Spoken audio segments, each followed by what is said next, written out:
Broadcasting from the heart of the Colorado Rockies, it's 4th and 99 with your hosts, David Slade, Keith Brookman, and Matt Stappiero. Now let's talk football here on 4th and 99.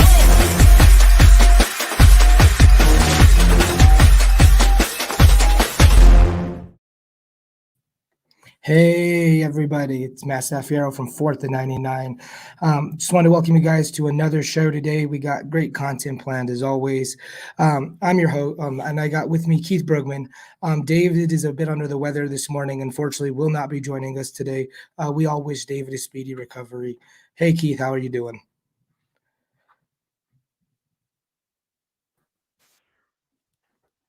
Hey, can you guys hear me okay? Yeah, I can hear you good, man. You got me? Okay, sorry about that. Having some technical difficulties on my side. Give me 1 second. Not a problem. Jeez, thanks everybody for tuning in. With Dave out and everything, we hope he gets well real soon. And always hurts a little bit when you're down one. And obviously we've been getting prepped and ready for being down one. And Matt's trying to get himself ready for our 4th and 99 show. Matt, are you with us now? Unfortunately, I'm a little bit frozen on my side. I'm going to remove myself and come back in.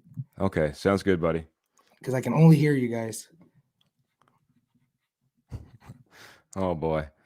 All right. Well, thanks for everyone for tuning in. Obviously, we'll have a great pregame show, all based around our fantastic showing tonight against the Kansas City Chiefs. Here we go. Yeah. So let's just scratch that entire intro. That was terrible. Everything froze on my side. I was trying to go over to my script, and it was all frozen. Oh no! Y'all back and better now. I sound like I'm getting, my voice is terrible. But anyways, Keith, how are you? I'm doing good, man. I feel like I'm a lot better than my counterparts. We got unfortunately, the whole team is kind of just banged up this Sunday. Hopefully, the Broncos are feeling a lot better than we are as a team. Let's hope for that. Yeah, we'll get to the injury report here in just a little bit, and it looks like one of the best ones we've had in quite some time. Even though we do have obviously one big absence, it's going to be out there. So. Yeah, that's for sure. Well, let's dive into that injury report and let's highlight that absence first. You're talking Melvin Gordon. He's been ruled out. Yep. So he's been ruled out. But real quick, look at me. I'm skipping all over the place. This is why Dave's the host, Keith. I know. This is why Dave's the host. Real quick, we want to thank our sponsor, Willow Seasonings and Blends, for putting a little spice in our life. If you like wings, today's Football Sunday, please check out their sweet heat and sweet smoke. Anyways, we're all over the place. I'm a little scattered. Yeah, it's a good thing we get all prepared for a Sunday night game rather than like an 11 o'clock game. You know what I mean? We can all kind of gather ourselves as we get ready for Sunday now. That's what I'm saying. Yeah. Doesn't matter if it's the hosts or you guys out there. You can sit back, have enjoy a cup of coffee, relax a little bit. You don't have to be up on the edge of your seat at 11 a.m. We got all the way till Sunday because we got flex. We're the Broncos. Welcome to the train wreck. That is the perfect scenario right there. That is exactly what happened this morning. I think Matt was trying to balance a little too much this morning, and then it fell apart. But hey, I just, I know we usually chat up a little bit. My daughter actually just flew in last night. She flew out of Ohio, and she happens to go to the University of Miami, Ohio, which has a little bit of a segue because if they have one famous alum, do you know their famous alum, Nat? Yeah, that's Big Ben. That'd be Mr. Big Ben. Maybe Big Ben. Big Ben saying it's his last year in Pittsburgh, but not leaving out the opportunity to maybe go someplace else next year. That's an interesting one. You're trying to start the rumors of Big Ben to Denver. Why not? I'm just pulling. There's a reason he wears the 7. There's the reason he wears the 7. Will they bring the 7 out of retirement? Is the question. Oh, he'll have to choose another game. He'll be Bubby Brister number 6 or something. All righty. Anyways, well, on top of this crazy week, we got Dave under the weather. We got crazy, travel plans coming off the holidays. I'm battling a household of illness, unfortunately. It's been a hectic week. So let's dive into a hectic show and hope for a better outcome. There you go, buddy. So anyways, like I was saying, let's dive into this injury report. We got Melvin Gordon. Yep. Hip injury. He's going to be out today. That is going to open up a huge opportunity for Javonte Williams. They've already said he's going to get a bulk of the carries. What do you expect from Melvin Gordon's absence today?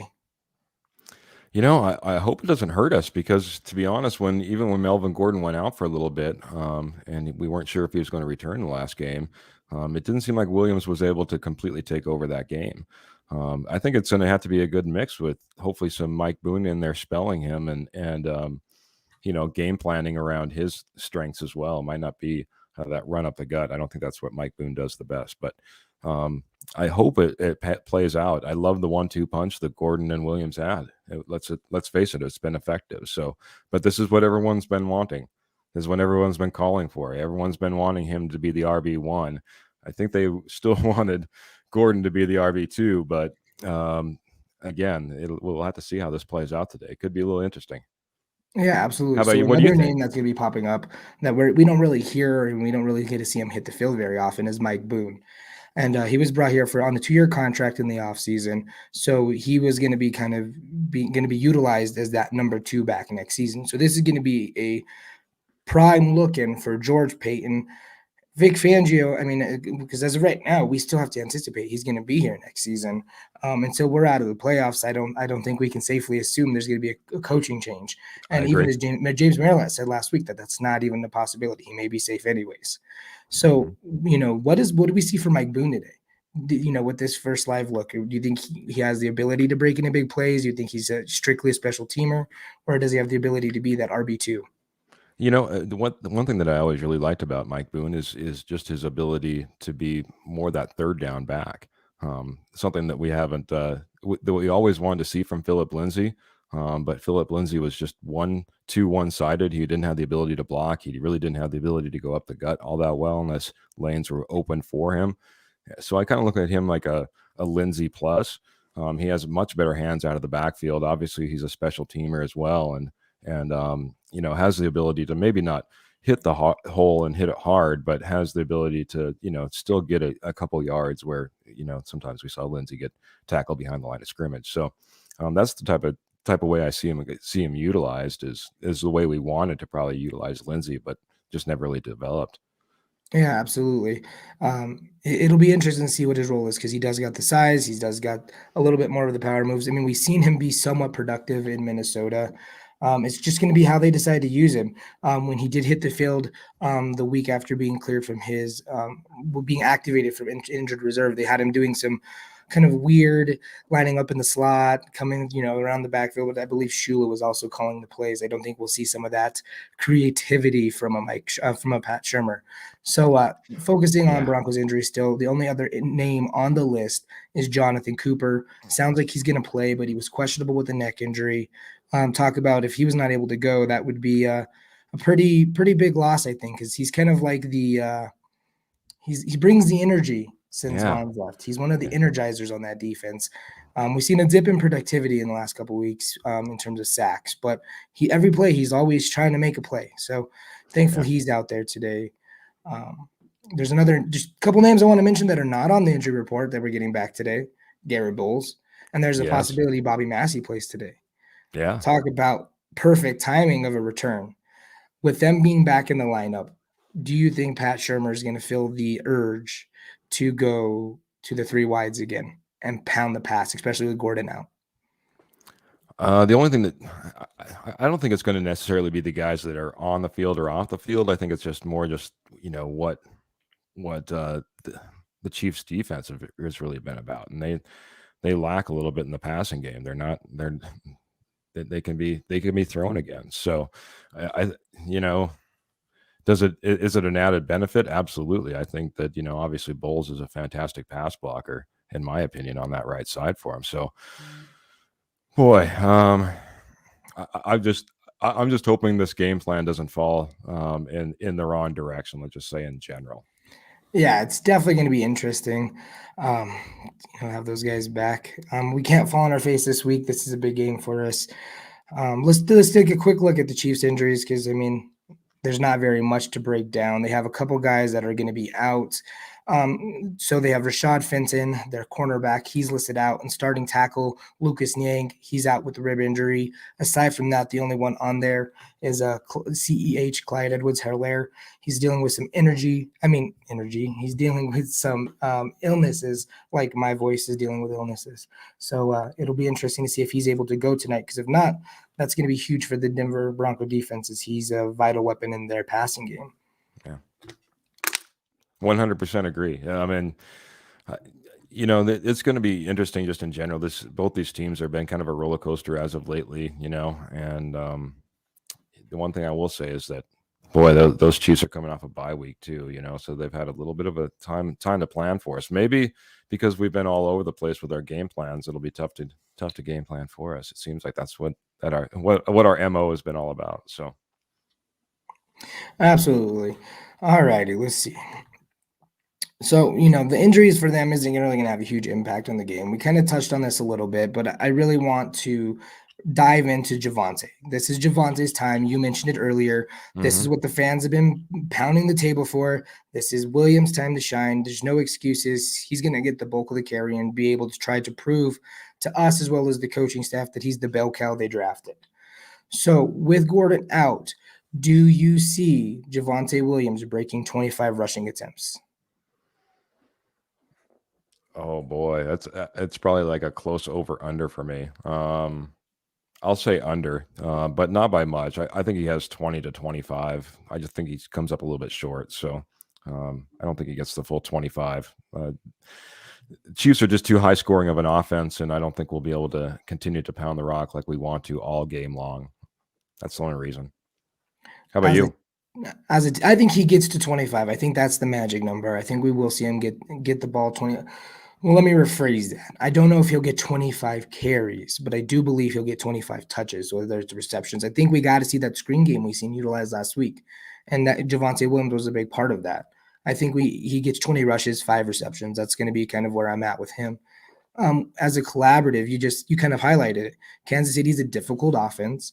They're going to try to put up as many points as they can. That's every team's goal, but they're efficient at doing it. They have been kind of this year. Their offense has been stunted, though. It hasn't been as productive as it has been under Andy Reid and Patrick Mahomes.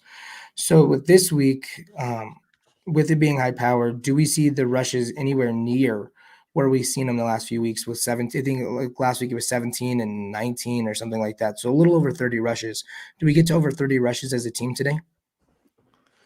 No, I think we're in that exact same boat. If I'm calling for maybe 23 rushes from Javonte Williams, I mean, do we really see more than 7 rushes from Boone?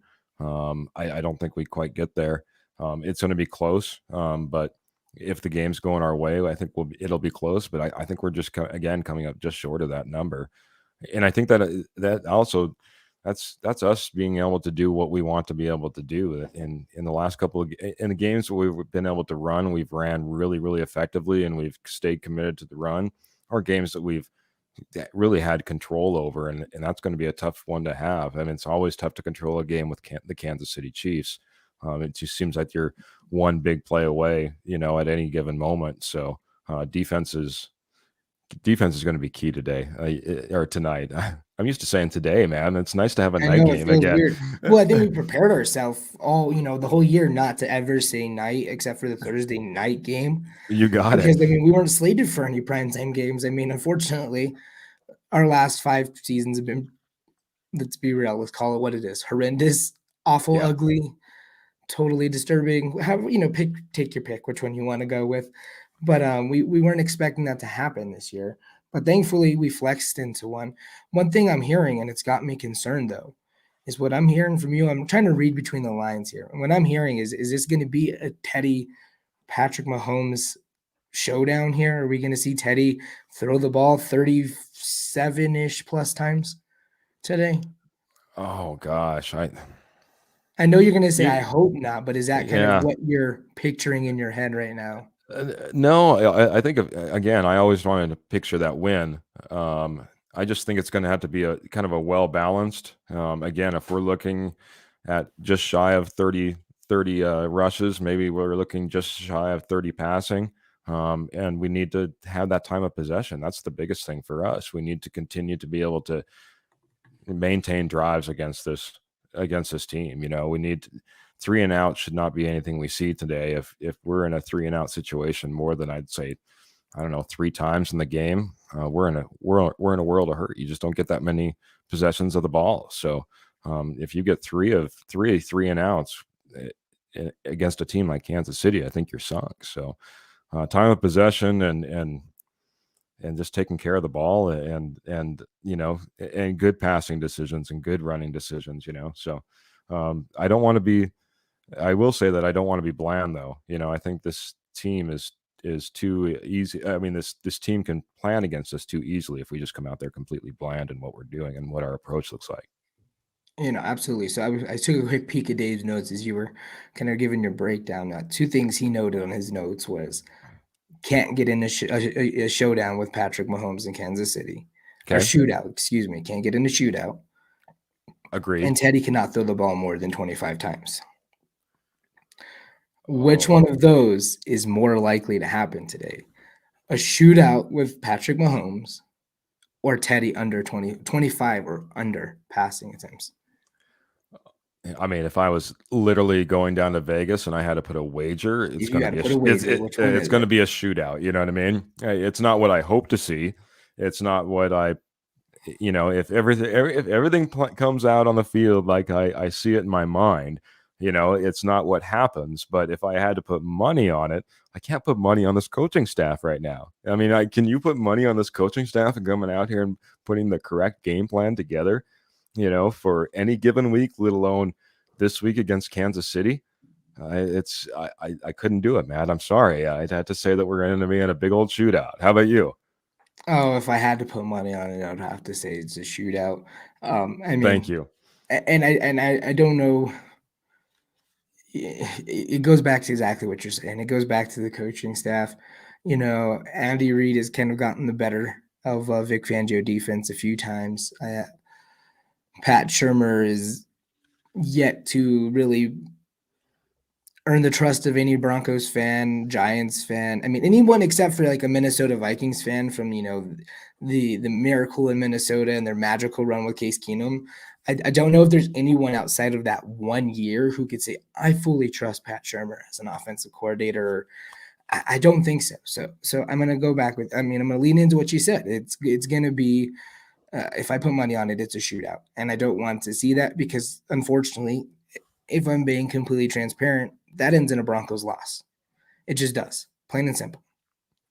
Yeah, I mean, the only thing that you can really hope for in a shootout is that, as of lately, Patrick Mahomes hasn't been like the on-target, fantastic, all over the place, making passes.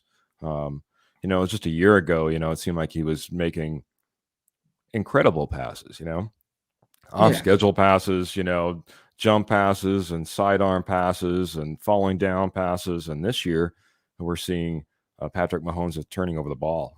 So it's not as scary, I guess you could say, but it's not like it's nothing to blink, that you can go to sleep on. Let's put it that way.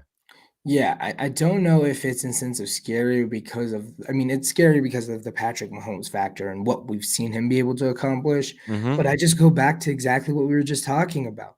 The Andy Reid versus Vic Fangio matchup. Reid's offense, Fangio's defense. Is Fangio going to fall into his old tricks? Are we going to see man coverage leaving these guys one-on-one with Tyreek Hill, who's arguably top 3 fastest wide receiver in the NFL? Yeah. As much as I love Patrick Surtain and Kyle Fuller, I'm on the fence. And some of these other guys, I can guarantee you none of them have top 3 speed in a straight line. It's just going to end badly, especially if you're leaving them all on an island because you're sending you're sending 6, you're sending 7. We can't see that zero blitz today. No. If there's a game you cannot send a zero blitz, it has to be today. Maybe once or twice to catch them off guard, but we cannot see that repetitive blitzing. But we'll get into the defense a little bit later. So real quick, Kansas City's defensive numbers real quick. Yeah. They're 23rd in total defense. They're allowing about 364.4 yards a game, 24th against the pass, about 252.7 yards per game, and 15th against the run, and that's 101.6 yards per game. The last 4 games, they've been giving up about 4 yards a carry, and they're 13th in scoring, allowing 22.7 points per game. So that is a mediocre defense. Let's be real. It's improved slightly over the last few weeks, but at the bottom line, it's a pretty mediocre to bad defense. Yeah, Unfortunately, absolutely. I don't know if we have the quarterback that can capitalize on that bad passing defense without establishing the key factor we've talked in the rush game. So if you could pinpoint where Denver has a better chance of exploiting today, would it be in the run game? Would it be in the passing game? Is there a position group you want to target? Kind of just looking at a weakness, a hole in this defense, wherever it's at, where would you want to exploit today? Yeah, I think you take advantage of the linebacker core, and you take advantage of that middle of the field, right? Because that's one place that you can attack in both situations. In the passing game, if you're running those receivers just beyond the linebacker depth, then they continue to have to sink back and sink back. If you're running right up the middle, then they continue to come forward and come forward. So attacking that linebacking group, again, they're 15th against the run, so they're right sitting in the middle. You don't have to worry about going against a top tier run defense, and they're 24th against the pass. And that's where I said earlier, I'm a little bit worried that Pat Shurmur sees some of these stats and goes, "Oh my gosh, I can pass all day long against the Kansas City Chiefs." That's not what we need to see. That's not the game plan we need to come out with, as we kind of talked about, and that's not how we're going to maintain that time of possession and not be that 3-and-out team.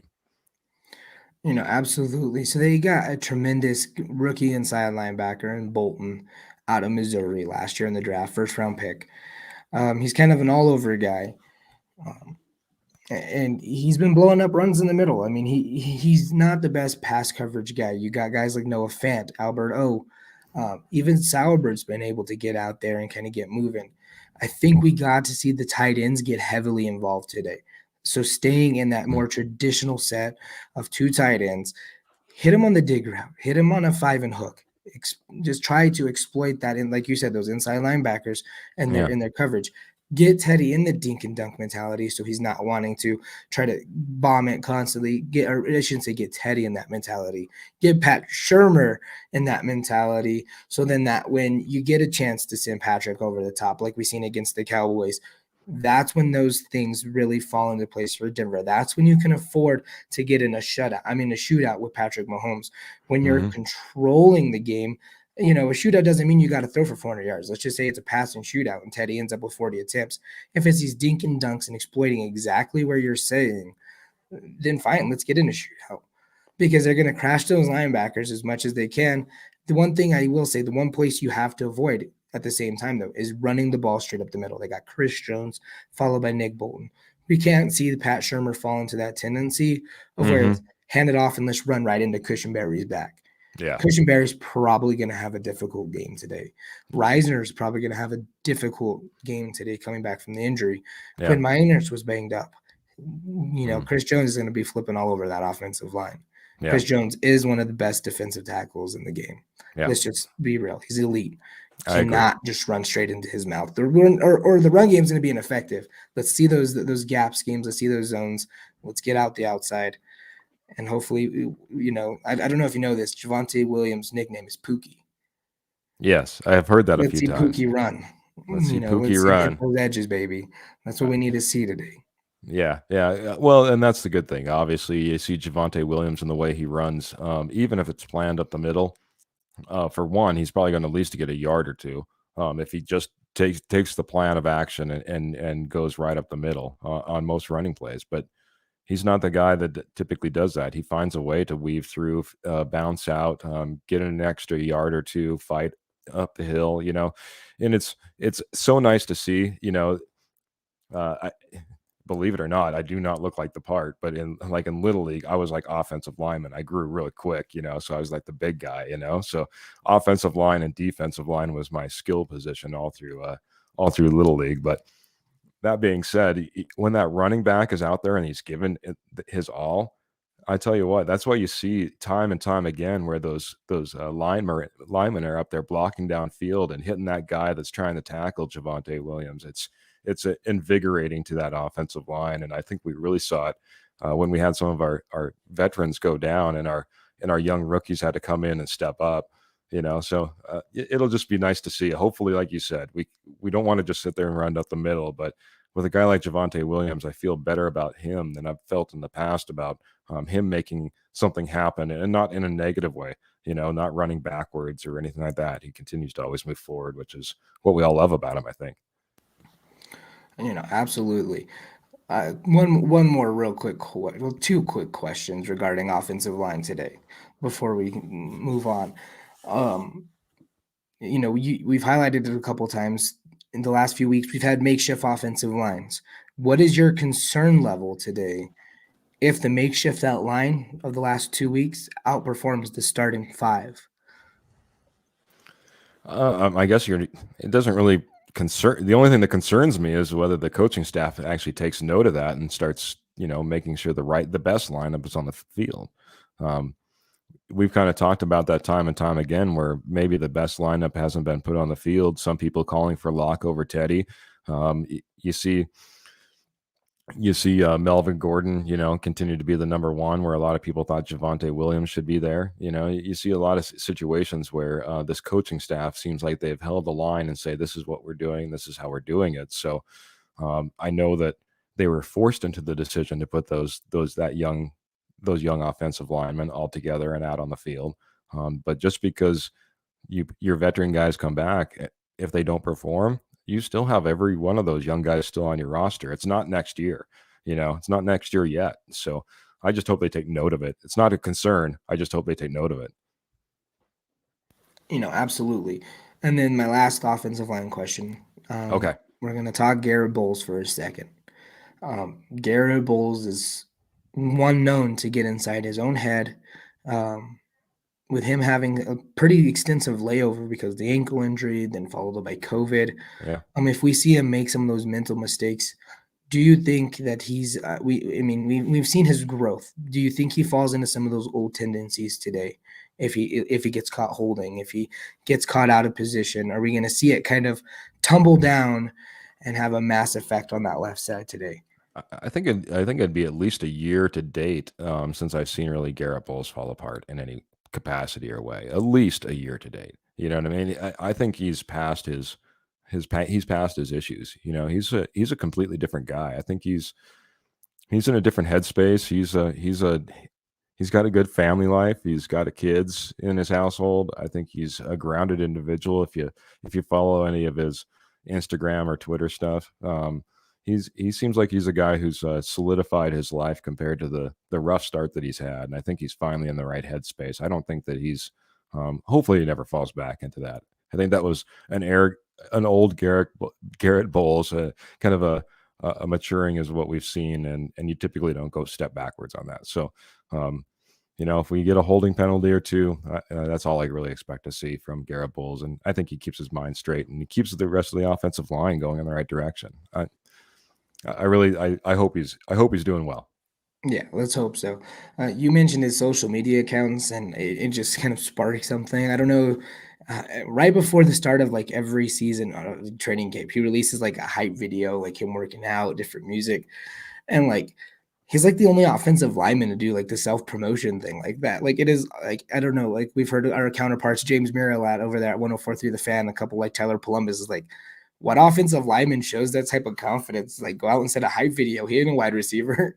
Yeah, right. He cuts a whole highlight reel. The Wow. dude, the mentality's changed in Garrett Bowles. And let's just hope he can keep on that track, because if not, that was a lot of money we wasted on a guy who's going to get stuck in his own head. So I think we're good. I think we'll be good, though. I think we'll be good. We'll keep. It's something to keep an eye on, though. Like you said, it's a long layover. You never know exactly how a guy's going to come off that. One's an injury, two's the COVID. He has to get back in there, get in sync with the guys. Hopefully it's all good and we see a great performance out there. Yeah, absolutely. All righty, real quick before we move on, we're just going to bring up. We want to spend a special thank you to Willow Seasoning and Blends today. If you're looking for some great gift ideas for grillers in your life, look no farther than Willow Seasonings and Blends. Check out the product line at willowseasonings.com. Their products include the Feisty Lime Fajita seasoning, but remember, it's not just for fajitas. I had it in chicken noodle soup the other day, and it was fantastic.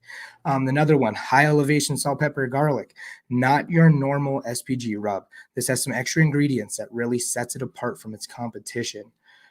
I'm not even going to lie though, this SPG, high elevation SPG, I Mm-hmm. use it on my ribs. I use it on my steaks. I use it on a baked potato. And Keith, I tell you, it's delicious. You Yeah. got to try it.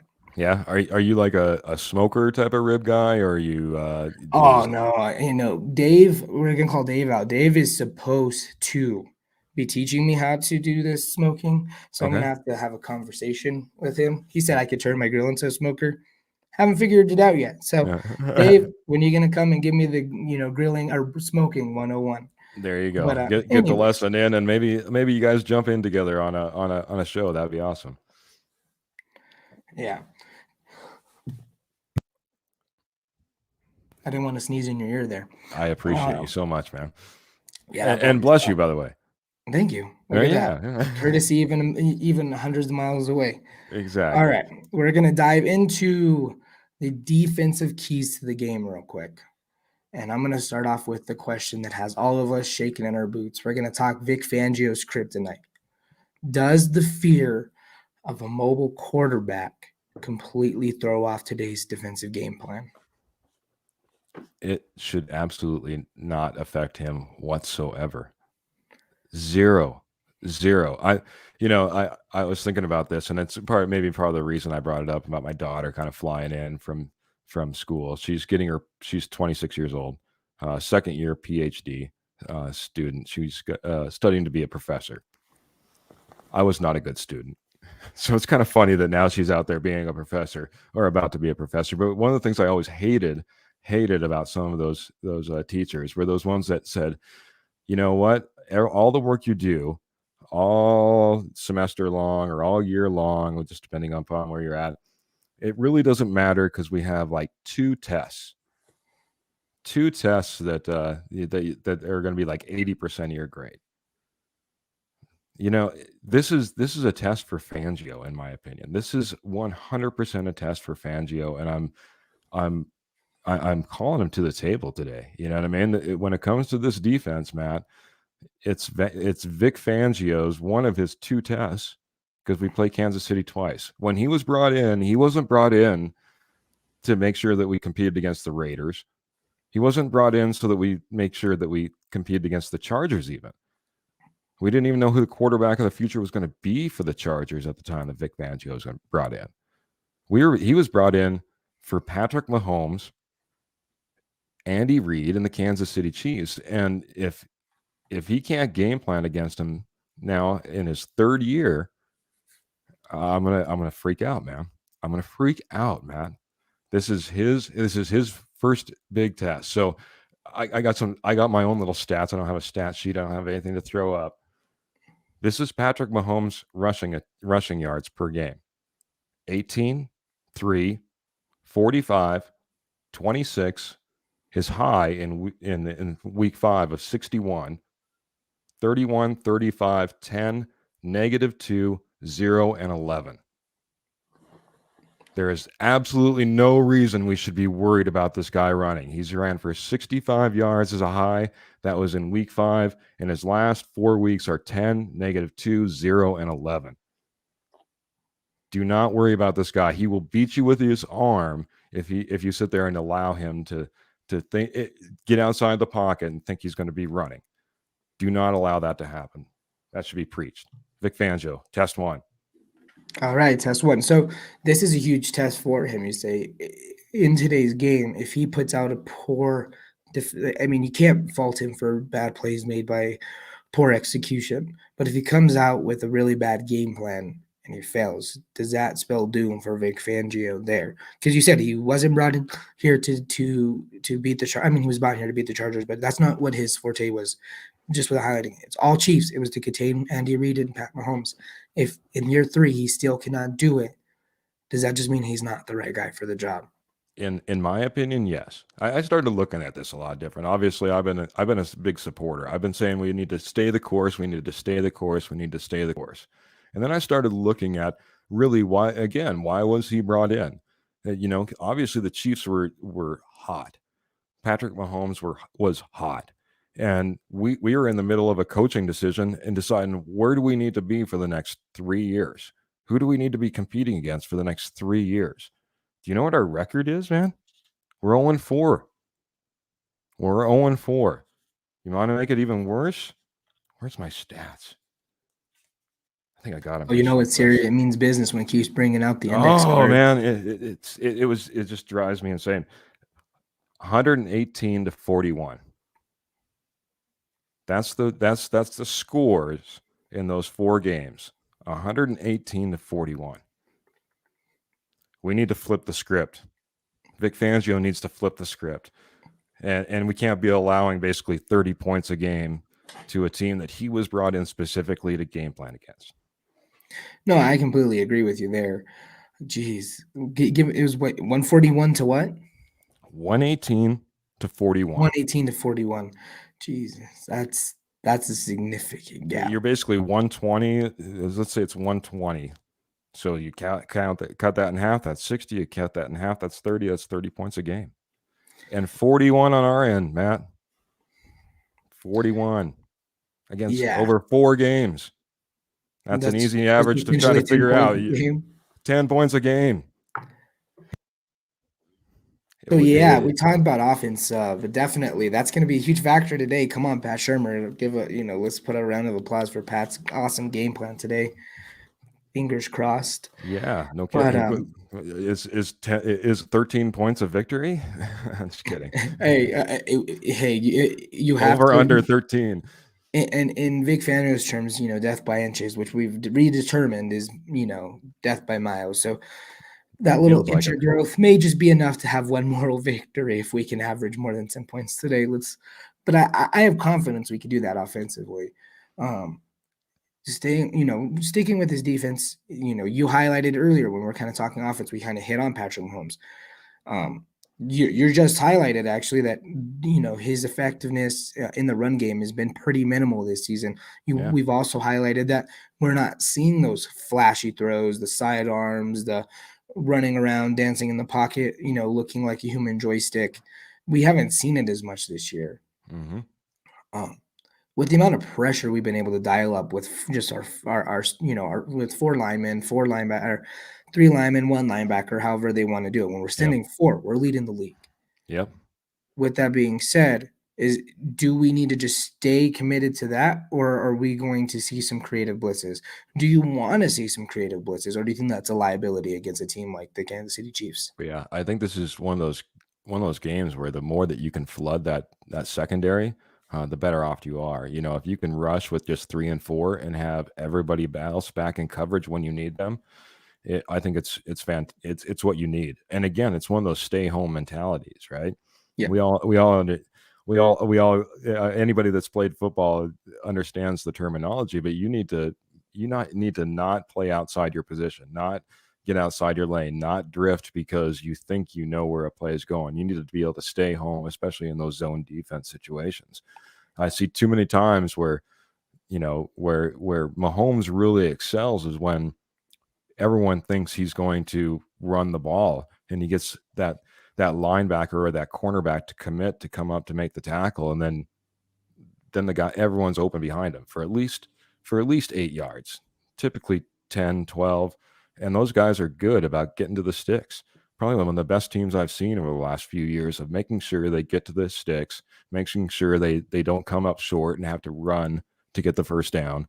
Everything is at the sticks or beyond in order for them to get plays down the field. So stay at home. That's my big preach, I guess. So. And rush 3 or 4. You know what I mean? Do you see something different? Do you see where we should get more creative? You're taking the words out of my mouth. Oh, my goodness. 100% agreement on what needs to happen today. And that is staying home. That's being the hero of your home. That's what needs to be happening. You need to step up and be the hero of your home. which is going Like to it. lead to what we talked about, creating interior pressure. We've been talking about those last couple of weeks. We highlighted Draymond Jones. Um, there's 4 names I'm going to bring up, Mm-hmm. and I wanted. The question's going to be, can this player step up, or do you want to see more of the person behind him? That's going to be Okay. the format of these questions. Okay. Okay, so the first one we're gonna tackle: does Mike Parcells step up today, or do you want to see more Deshaun Williams? Yeah, I think with everything that Deshaun Williams has been putting on the field, I got to continue to see him.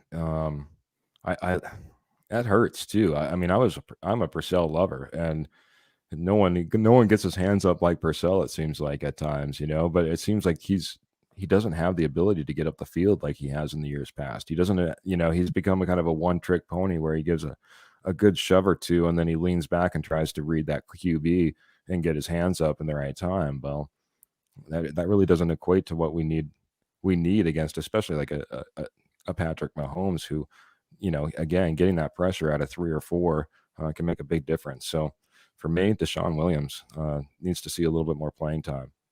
Yeah, absolutely. I am going to agree with you again. Oh Deshaun my Williams gosh. he's just been not, I don't want to say dominant because dominant's not the right word, but he's been dominating this position battle. It's not, it's not listed as a position battle, but let's be real. Unless you're being paid the big bucks, every day is a position battle, especially Correct. when you're a defensive lineman. So Deshaun Williams has just been more effective, which is the perfect segue to this next 2 guys. And this one hurts a little bit more than I think the Mike Purcell question. Um, can Shelby Harris step up, or is it time to just see what McTelvin and James got? Can I split time between the 2 guys? I mean, I think that's about where I'm at right now. I think I'd like to see just a little bit more of Ajim, in order to get a read and a feel for him. Shelby, I mean, again, it's much like much like the Purcell story. Like you said, it hurts a lot. The guy's been a key guy, but man, Ajim was looking fantastic last week. Fantastic. Yeah, So can we split time for one more yeah, of week, and then course I you can, can. I can, I guess you know what I mean? I guess the question is just more of, is it time to just see more of them? And you're saying yes. So that would, I think Yeah, you're siding with the Dean on this absolutely. one. I will take that as a valid answer. But yeah, I Okay. think I agree with you here too. I think it's time to see a Gene get more time on the field. He was one of the healthy scratches quite frequently Yeah. last season, and a good portion of this season he was a healthy scratch. Mm-hmm. But since when he gets on there, it's just the same thing we talk about, these young guys bringing energy. We talk about Jonathan Cooper, we talk about Agim, we talk about Draymond Jones, we talk about Kenny Young. Baron Browning has come out of nowhere, and Yeah. I was one of the most skeptical of the Baron Browning picks. Me and Dave were throwing hissy fits because they didn't slate in Jabril Cox, and he ended up going to the Cowboys a few picks later. But Yeah. Baron Browning has been a nice surprise to the inside linebacking core. Yeah. I agree, He man. leaves us out to be hopeful that we may have found some long-term guys here, fingers crossed. But I'll just add I'm one with you on more the in Agim Sternard pick. too. It's time to see more. Yeah, I agree. It's been fun, and like you said, the last name, and we kind of talked about this pregame last week, right? Was Sternard, right? We Yeah. need to see a big game from him as Kareem Jackson, who's leading in Pro Bowl voting for the Broncos right now, I believe. Oh, you mean Stearns? You said Sternard. Stearns, I'm I sorry. don't worry. I did this like the second week he played, so it's all good. Yeah, Stearns. So I mean, it was good to see him out there. He played well last week, and it's another young name. So Yeah, he's been interesting to see because they've been moving him all over the place. He's been playing in that safety spot. He's gone in mhm. nickel. Yeah, One of my favorite plays we've seen is when they don't use it frequently, but when they set him up in the nickel position, or nickel position, and then they send him on the blitz. yeah, Yeah, you got to be careful though because he can't become predictable. So can't use it yeah. too often. But it's been But nice to see him utilized in that role. we talked a little bit about that. Geez, I mean, it seems like 4 or 5 weeks ago about when these guys first started coming in. It's like, hey, utilize them in that respect. If you take that guy who's not really sure what to do, but all his job is to blitz and get to that quarterback. that's a lot easier position to put that guy in than like, hey, what am I doing? Am I playing inside out? Am I playing over the top? What position? Who do I have? No, you're just blitzing this play. Oh, fantastic. Yeah. Go get the quarterback. That's what you got to Exactly. do. That's your only assignment. Get the quarterback. Yeah, that's fun All stuff. right, I got one more defensive question. Okay. And it's the question that I have not been able to come up with an answer, and I claim to be a know-it-all, as Dave would say. Yeah. I don't think Dave's got an answer. Vic Fangio has not found the answer. Okay. And that is, what do the Broncos defense need to do today to contain Travis Kelce? Oh. Yeah, you're 100% right, man. So I had to give you a tough one. if it's you and Dave and Pat Shermer and Ed Donatel, and I don't know how I'm supposed to necessarily come up with that answer. The one thing it's been a few weeks since I watched a game, but I will say when Kansas City was struggling and they had a few losses, obviously, and they put up real mediocre points in those losses, but you could see it all over Kelce, and Kelce was nicked up at the time. He was a little bit hurt. His head wasn't in the game. It's only been a few games since we've been back from that. So it'll be interesting to see how these guys are out on the field. Again, they've been kind of a roller coaster as of lately and put up some losses. And yeah, they got a win before the bye, unlike us. And now they're in the bye and coming out. We'll have to see how they come out. We're not too far removed from when we were all sitting there asking, are the Kansas City Chiefs okay? Is Patrick Mahomes okay? Those losses were ugly losses. Absolutely. I'm going to bring up the stats real quick for Travis Kelce. Kelce in 9 years against the Denver Broncos has 118 receptions, 1,115 yards, Yeah. and 5 touchdowns. So, I mean, he's essentially put, a career season for a tight end over 9 seasons against just one team, and that's us, unfortunately. Well, But those are pretty stellar numbers from one guy against one team. Well, let me ask you this. Who do you think has a better career overall, Rob Gronkowski or Travis Kelce? Oh, I mean, this is difficult. I know that you take out of the Super Bowls out of the mind. You know what I mean? I just mean from like just an overall performance on the field. Who has the better performance on the field between those two guys? I'm going to simplify the question a little bit. Okay. If I could take a Rob Gronkowski or a Travis Kelce in prime years, Okay. I will hands down take Rob Gronkowski. Okay. Very good. Okay. Very good. Very good. But at the Every same, single time. I was trying to really think about, what's that counterpart that's maybe in a different division, that's in a different, Travis Kelce is good. And it's not just good for a year or two. I mean, a lot of time, a lot of people got wrapped up in George Kittle out in San Francisco for a while, and it's like, man, this guy's on fire. He could be the next great tight end. Then he kind of got hurt, and now it doesn't seem like he's as much in the game plan as he was in the past. He doesn't seem like he's lighting up the highlight reel, and everyone's screaming about George Kittle like he was, like you were like a year or two ago. So, what in comparison, you have like a guy like Gronkowski, you have a guy like Kelce who have long, productive careers. Kelce is just one of those elite tight ends. We used to have one. His name was Mr. Shannon Sharp, and no one had an answer for Shannon Sharp either. It's why he is a Hall of Fame Shannon Sharp. So it's tough to come up with a game plan from him, and maybe it's like they said, maybe it's just a mix of guys. I mean, you got to play it differently. I just hope to contain him. You play him all different ways, jam him at the front, at the line of scrimmage if you can. I mean, it's just try to get him off schedule. I think is only the way that you can really. That's the only time I've ever seen Kelce really be ineffective is if you get him off schedule. They're a timing offense for the most part, and he's usually, he can be in those breakdown plays, but he's not always in those breakdown plays. Absolutely. All right, rapid fire time. Uh-oh. All right, I want to get your offensive MVP and player who needs to step up or shine through. Oh boy, offensive MVP. I'll just go with Javonte Williams. My step-up player, I'm going to say Jerry Jeudy. We talked about it last week, and I think he can be utilized over the middle more than the tight ends. So, sorry, that's a little bit long, but Jerry Oh no, Judy's my you're fine. step-up. You're doing great. All right, how about you? I want to flip it back All to right. you. MVP today is going to be Teddy Bridgewater, and it's going to be because he's not Ooh, going to turn the ball over. All right. okay. Step up. I've been nice to him. I've kept quiet, but it's time we see Noah Fant do something. There's that famous meme of like every time a team gets crushed, it's like the stick figure with the stick, and it's like poking whatever it is. What we need to be poking Noah Fant because that's the meme we're stuck in right now with Noah Fant.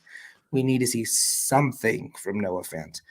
Or let's just say the tight end room because we highlighted they're a huge key. I'm going to say the tight end room, the entire tight end room. Just poke it, wake it up. Something needs to Yeah, happen. that would be good, but I think you're hitting something that we could end up talking on maybe on a later show, and that's when does Noah Fant become a kind of a big question mark because he was not brought in the 4th and 5th round. You know what I mean? He was expected to be something pretty big, and you're right. Maybe it's time to poke the stick, and hopefully it's Noah Fant gets out there today. That's a good point, man. Absolutely, absolutely. All right, defensive MVP, step up player, or player that needs to just rise to the occasion. Okay, MVP.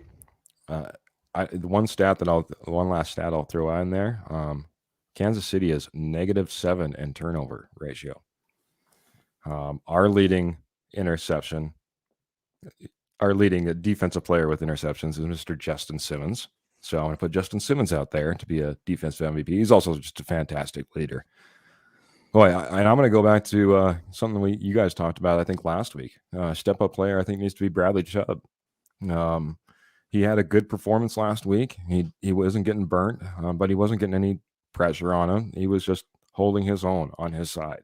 With a week in the bag, I think it's time for Bradley Chubb to step it up a little bit, and let's see if we can get some pressure from Bradley Chubb. So, yeah, I think you're just reading my mind because you're segueing right into who my MVP of the game is. I'm thinking Bradley Chubb is going to come out tonight and play the best game we've seen him play in the last 2 seasons. I don't know if that's going to result in sacks, but I think we're going to see several tackles for losses. We're going to see that staying home because he's fantastic in the run game. He's a great run defender. We're going to just see him lock down that edge. The person I need to see step up today is Shelby Harris. You got paid. You've kind of just been in the background. We talk about the SWATs. Where's the SWATs? We haven't seen them this year. We haven't seen that pressure from him. I mean, we've seen a couple sacks, but I mean, we just haven't really seen anything that makes us excited that we just invested a pretty good contract in him. So that's why I need to see step up today as the season starts to wear down. Can I give you a little bit? Can I give you a little bit more hope I know we're about ready to wrap the things up. Bring it on. A little bit of hope for our defense. Patrick Mahomes has been sacked 20 times. All but 2 games he's had a sack. So sacks should be able to come along. And he's been intercepted 11 times.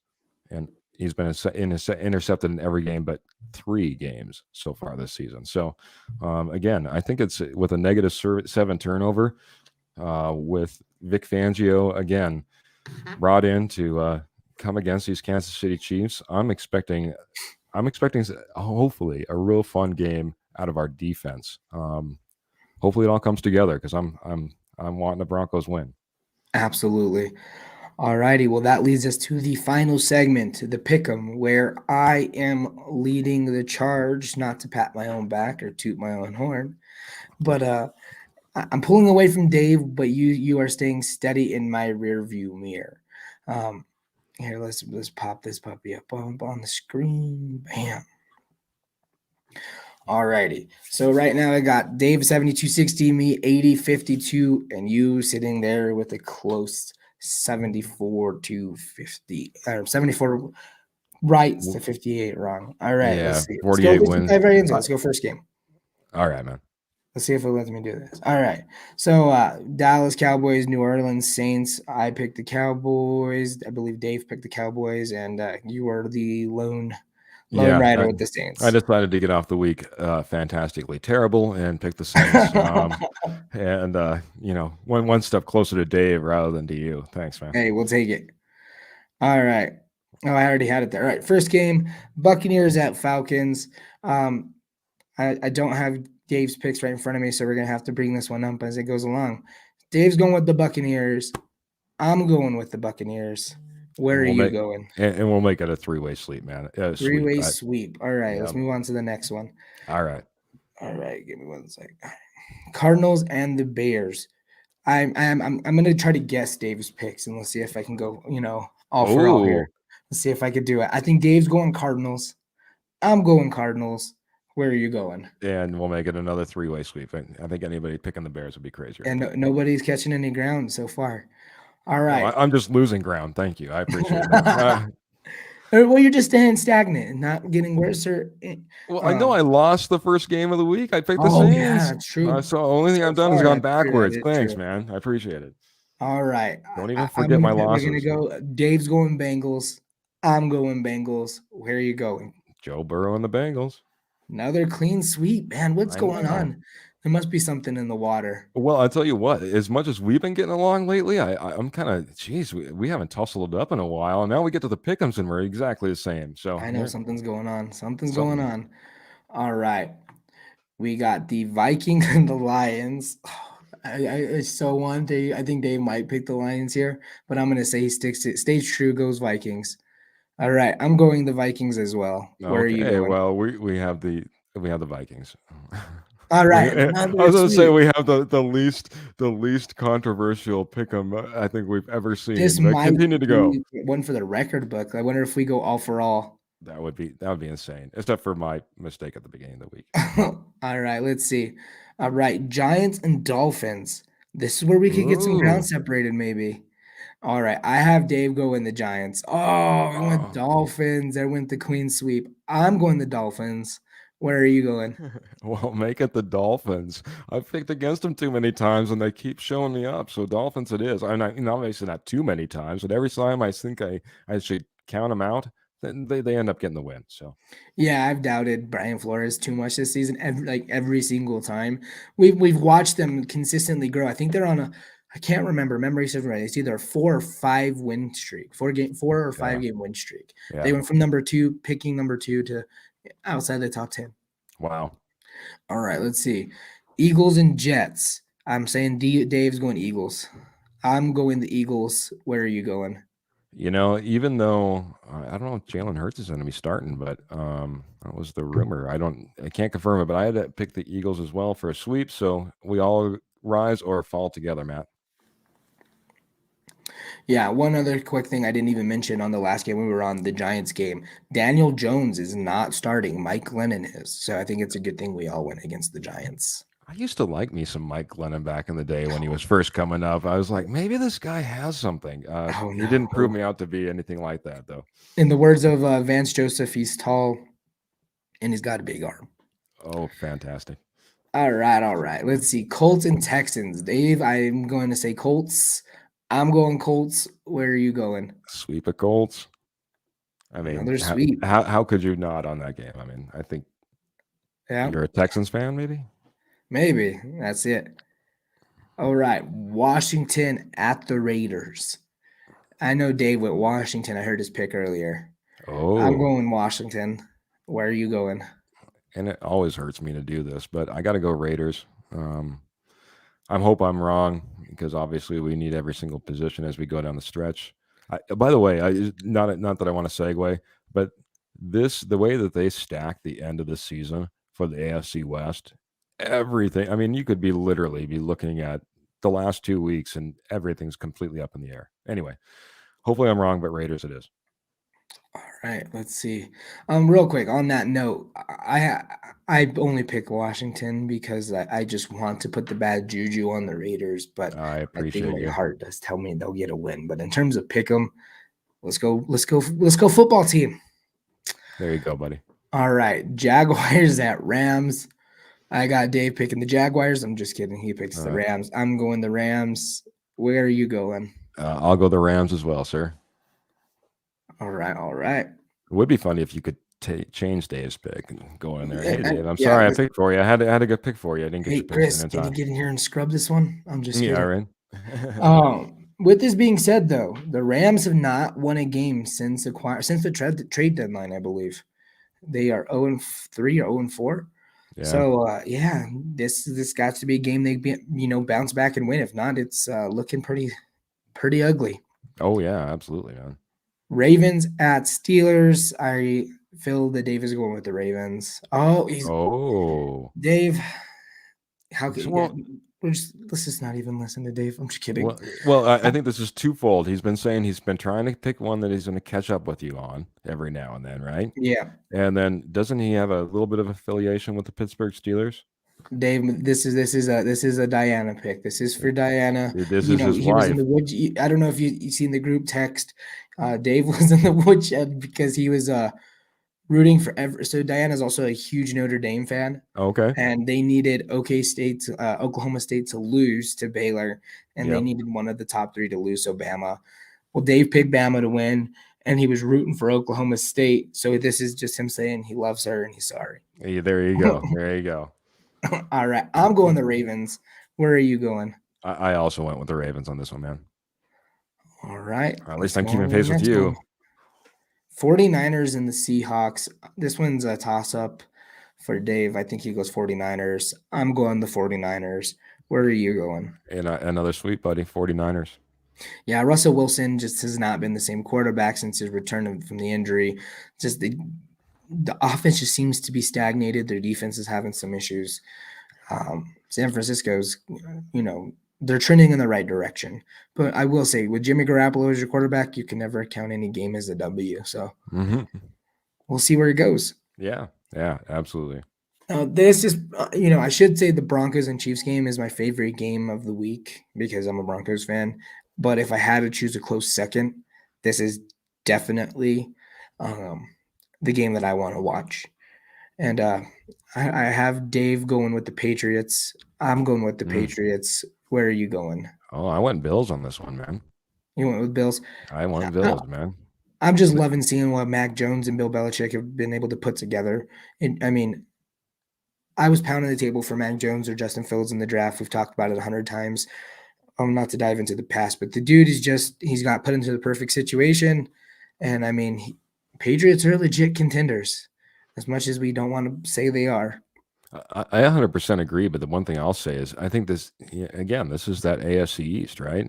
This is that battle. The Bills need to take over this division at least for a year or two. And I think this is just show me game. You know what I mean? It's one of those games that you just need to have if you're going to be able to show up and say that, hey, we're legit. We're in the AFC East. I mean, if you can't beat a Tom Brady-less Patriots, I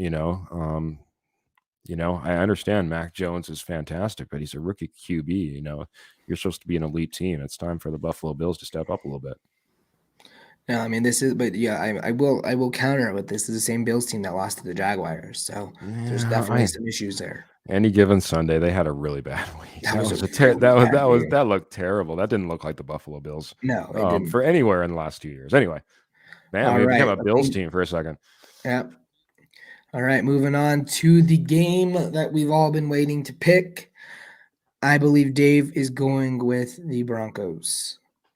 And in order to keep true to my natural thing here, every time I pick the Broncos to lose, they surprise me. Yeah. So with that being said, I do have the Broncos losing today in a very close game of 21-17. I don't know. I don't know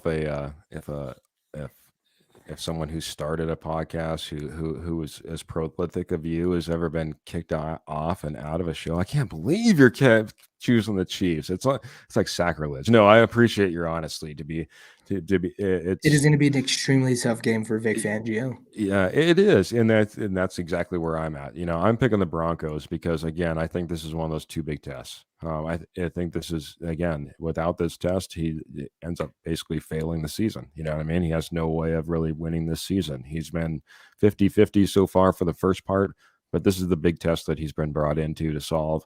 It's his third year. I don't want to hear any excuses. I don't want to hear about how we're injured or we don't have key guys or whatever like that. We're even coming in pretty dang healthy to this whole endeavor. So, I'm picking the Broncos, but again, I think it's going to be It's going to be kind of It's going to be tough. I'm shootout-ish. rooting for him, and I Yeah, love to eat crow. I'm getting pretty good at it. So, yeah. So with for that me, being final said, score prediction though. Final yep, score prediction. I think because we need to, again, we'll have to put up some points. It's going to take 3 phases of the game. So I'm hoping I see something from special teams. Maybe I'm thinking more like block field goal, block punt type, something like that. But that being said, 31-27 Broncos win. We actually put up some points in a game. let's hope you are right. All right, buddy. All right. With that being said, Keith, do you have any final thoughts, words of wisdom, parting shots, anything you got? Boy, why don't you go first? What do you got, buddy? And then I'll hit you with something. Today, I'm just going to put Vic Fangio on that pedestal. Vic, you've been here for, 3 seasons. This is make or break it. Yeah. You got to rise to the occasion. If there is a time and a place to end the streak, and I'm talking the losing streak, it is today. You've been given the weapons. You've been given the talent. Teddy Bridgewater is not an elite quarterback, but he's the best quarterback we've had since Peyton's left. Let's call it what it is. You've been given every tool you got. You got to get the win today. Well, you brought up a couple of names, and I'm going to dovetail around that exact same thing. Again, kind of going over some of my stats and stuff like that. We're 0-7 against Patrick Mahomes. 0-7. We've never won against Patrick Mahomes. I didn't realize that. And the last time we got a win against Kansas City Chiefs, September 17th, 2015, with Peyton Manning and names like Ronnie Hillman and Owen Daniels and TJ Ward and Keith Talib and DeMarcus Ware. It's like you said, it's 100% time. It's what he was brought in to do. It's year 3. Let's go out there. Let's get a win today. It's past time for us to take a win, and it would be no better than doing it in Arrowhead Stadium and really projecting this team in a completely different direction with the wide open AFC West. Let's get it done, boys. Absolutely. Well, that about wraps it up for all of us here at 4th and 99. Oh, I'm going to be sad. I'm going to be sad, though. Oh. You remind them. We're not. Oh, yeah. You cut me off. Sorry. I'm so sorry, man. Go ahead. Go. All right. Sorry. Well, anyways, that's going to wrap it up from us at 4th and 99. Just a quick reminder that today's show is brought to you by Willow Seasoning Blends, LLC. Just remember to put a little spice back in your life.